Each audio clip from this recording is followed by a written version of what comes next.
On a déjà vu que calculer la racine carrée d'un nombre peut être très compliqué. Par exemple, racine carrée de 32 est trop dur à calculer de manière mentale. Et dans ce cas-là, on sera obligé d'utiliser une calculatrice pour avoir un résultat approximatif. Bien qu'on ne peut pas calculer les racines carrées dans la plupart des cas, il existe tout de même une technique de simplification. Donc, au lieu de calculer une racine carrée, on va apprendre à simplifier les racines carrées. Pour simplifier racine de 32, la technique de simplification, c'est tout simplement de trouver un carré parfait qui est divisible par 32.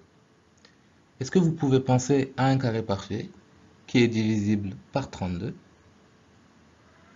Oui, 16. 16 fois 2 nous donne bel et bien 32.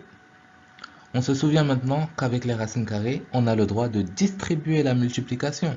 Donc racine carrée de 16 fois 2, c'est la même chose que racine de 16 séparément fois racine de 2. Et racine de 16, c'est exactement égal à 4. C'est un carré parfait et c'est pour ça qu'on l'avait choisi.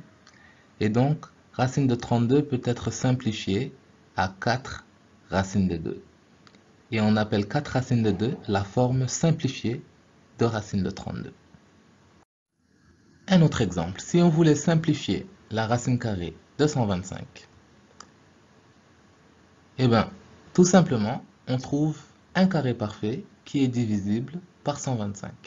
Donc, on se réfère à notre tableau qui contient les carrés parfaits. Ils sont sur la diagonale de notre table de multiplication. Et on essaye de trouver le nombre parmi cette liste qui est divisible par 125. Par exemple, on commence avec 81, mais 81 n'est pas divisible par 125. 64 non plus, 49 non plus, 36 non plus. Et vous pouvez essayer juste en tapant 125 divisé par 36 sur votre calculatrice et vous verrez que vous obtiendrez un nombre qui n'est pas exact. Mais avec 25, 125 divisé par 25, ça donne exactement 5. Donc 125 peut se réécrire 25 multiplié par 5. Une fois qu'on a écrit 125 de cette manière, la simplification se passe de manière automatique. Racine de 25 fois 5, on a le droit de séparer la racine carrée, c'est racine de 25 fois racine de 5. Et racine de 25, ce n'est tout autre que 5, car 5 fois 5, 25. Et le racine de 5 ne change pas. Donc racine de 125 se simplifie à 5 racine de 5. Un dernier exemple, si on voulait simplifier 3 racines de 48, on procéderait avec le même principe.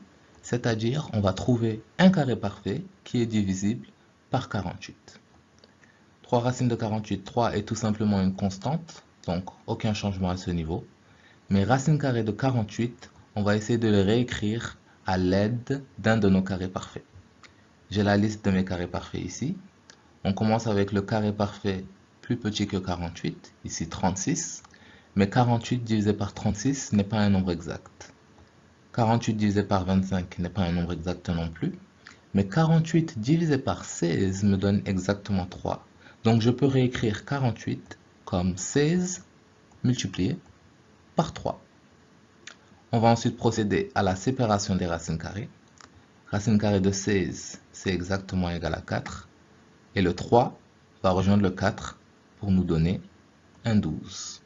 Et le racine de 3 reste inchangé.